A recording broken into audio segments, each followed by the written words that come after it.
We're EarthForce. We are a national nonprofit and the home of Environmental Action Civics. In Field Chats, you'll hear research-based, actionable tips and inspiring stories of youth-adult partnerships that empower young people to become environmental decision makers. Thanks for tuning in. Let's get started.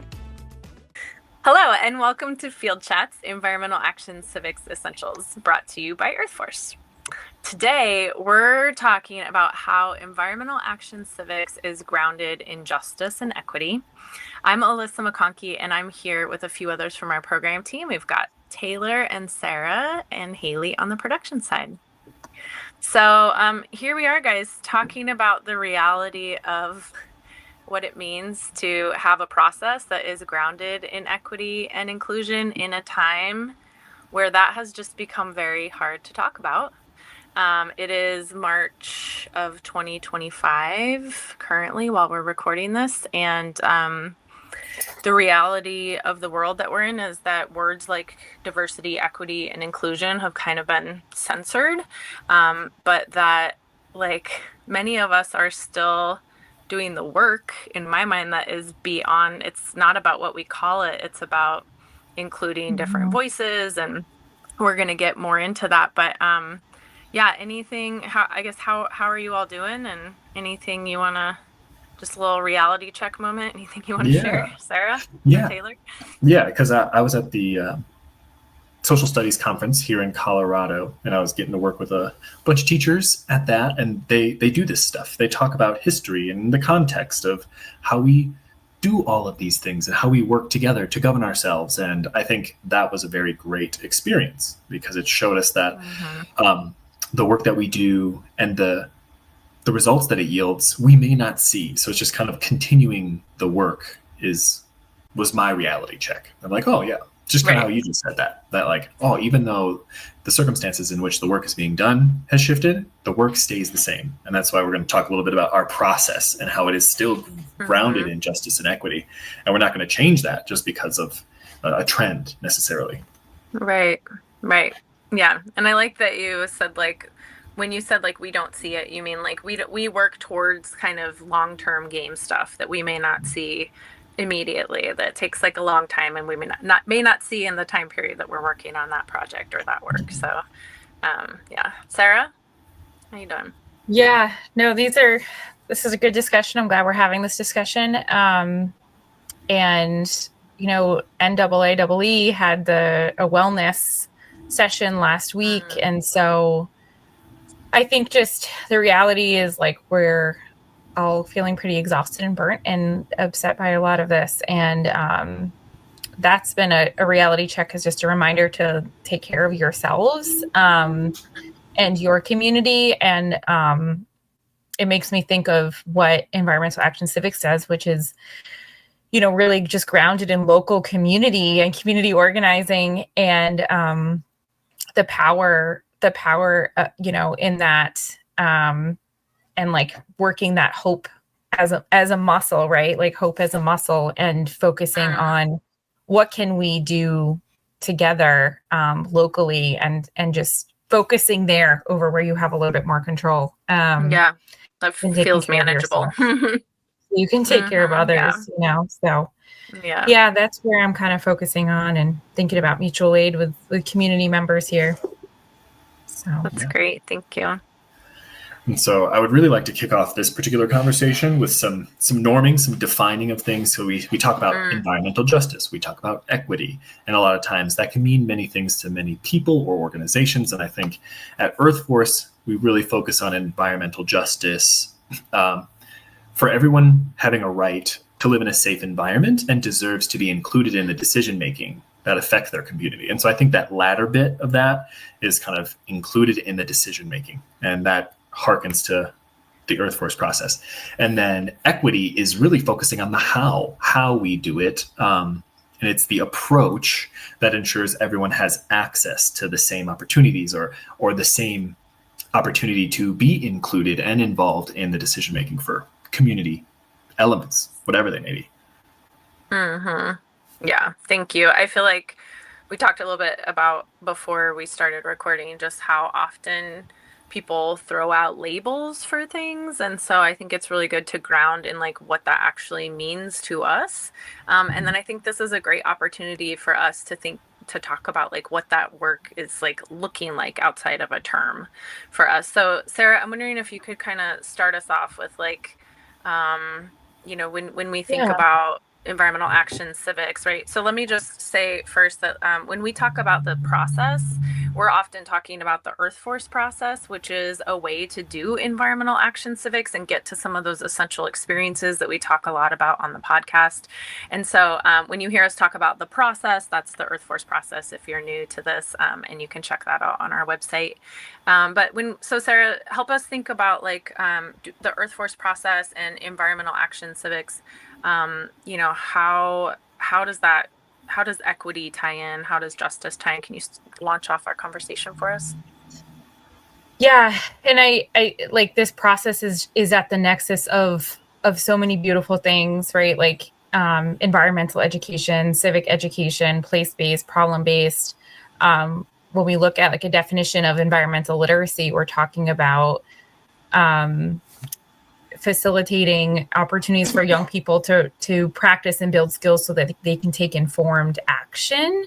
So, I mean, this is what it all boils down to, right? Is that piece.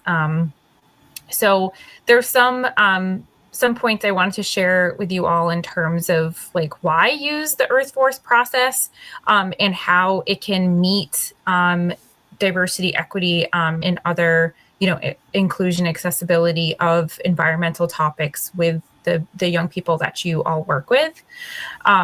So in using the process, it marries activating prior knowledge about environmental issues with reflecting and centering young people's lived experiences on these issues, treating them as the experts in their communities. It's really flipping that power dynamic there. When you're using the Earth Force process, it allows for co-creation with the decision makers and perhaps folks that they might find resistance against trying to get to change. And so it does problematize sometimes that path, but they're coming to terms with, okay, there's some resistance there, and like, how can we move through this together, which is such an important experience. The Earth Force process allows adults and young people to learn from each other, and for adults to not infantilize young people, but to treat them like they are citizens now, not just in the future, right, when they're 18 years old. And then this piece, it fosters courageous conversation. So when young people, I think about them taking actions all throughout the process, but of course, step 5 is taking action. And so throughout those actions along the way, that helps young people move through mental and social emotional challenges and helps to mitigate like the fear and anxiety that all of us are feeling, for adults and for young people, right? That partnership. And then lastly, I'll just say the Earth Force process builds trust and confidence in getting things done, starting small, which, I think that's a great one to end on for me. It's pretty simple, but it's really powerful. Yeah. And I appreciate you making all of those connections to the process itself. And if you're interested in learning the details, so maybe you are an experienced Earth Force process user, steps 1 through 6, each one of those. But if you're not, I really want to highlight the idea of starting with the issue itself and gathering data, getting information about it before developing a strategy. I think that's another piece of the process that really helps center that, because that's where the strategizing and the co-creation of solutions, you're gathering all this information, as well as perspectives from community members. So it's not just, this is what the data is telling us, so this is what we're going to do. It's also, this group of individuals is being impacted by this issue in this way, and these people are being impacted that way. And so what can we create together so that everyone has the opportunity to have an equitable solution? It's this holistic idea. And so that's really what I feel the justice and the equity elements rooted in the process are. So it's like focusing on those policies or practices of community issues and developing goals and strategies towards action, include everyone, is really good. Alyssa, you came off mute. Are you going to chime in? No, keep going. Okay. I'm ready to, background noise quieted, and I'm ready to jump in anytime. Okay. I'm like collecting thoughts. I'm going to do some like pulling of threads here in a minute. Perfect. Yeah, because that's what I was going to try and highlight, is that it is the experiences of the process that create skills and develop this ability for young folks to participate, as well as then take that on. And it's also not just this idea of like, oh, this is the problem, we already know the solution. It's more of, this is the problem, but what's causing it? Who is involved with it? Who has the influence to make decisions, to make a change, or who is impacted by it that might not have that influence to make a change, and including all of those perspectives and all that information. And it really helps young folks learn by connecting through people and through their lessons within their classroom. And so I really enjoy that. So it's that the investigation and the inquiry and developing strategies with others versus what happens often is kind of a project first. Like, we have the solution already. It's that process of gathering information and collecting perspective. And through it, it's so many intersecting spaces where the process then yields a strategy that is rooted in equity and justice, because of that idea of starting with issue and then gathering that information and then creating a strategy, versus sometimes where I feel we kind of come to the table with strategies first. So that's really what I wanted to emphasize. Yeah. And, if we tie back to the beginning of like, if we think about environmental justice as everyone having the right to live in a safe environment and deserve to be included in decision making that affects their community, that includes young people too. And I think that was, Sarah, you mentioned that right out the gates too. But like, we so often just tell young people what to do and don't include them in that process, and they very much are citizens of our communities. And so, yes. And then Taylor, thanks for bringing up like all of those, I think, great ways that we are like including lived experience and young people's voices and other community members that are affected or that are decision makers, and including all of these folks together in a space where we're making, hopefully community decisions to make our communities better, that because there are so many voices at the table, are more equitable decisions in the long run, right? And that like, if one person is making decisions for an entire community on their own, it's less likely to be equitable, and they are less likely to have the lived experience to, be able to speak to that directly. So I think those are all really great examples of how equity ties in environmental justice, and how it's really kind of it is the root of what we're doing here. And so it's beyond words, and it's really foundational to our process.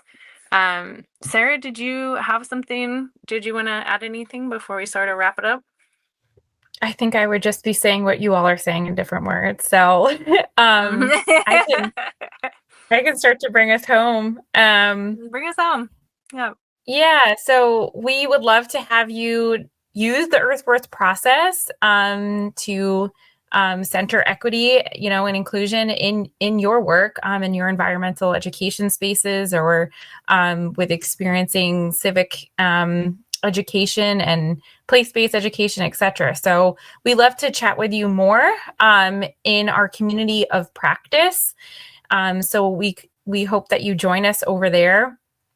We also have a asynchronous course called Environmental Action Civics 101, in which this sort of orientation shift to looking at facilitating student-led learning, environmental action, where that is where you can explore more of those themes and get connected to research and just get oriented to the process.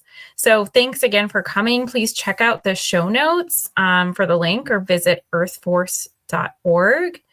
And Alyssa, do you want to loop us all the way home with our outro. Say thanks so much for tuning in today. As always, let us know what you think over at earthforce.org/podcast. And don't forget to rate and review us on Apple Podcasts, Spotify. I think we're on Amazon. Just scour the internet. We're around. Thanks, everybody. Good luck out there. Take good care of yourselves. Bye. Bye.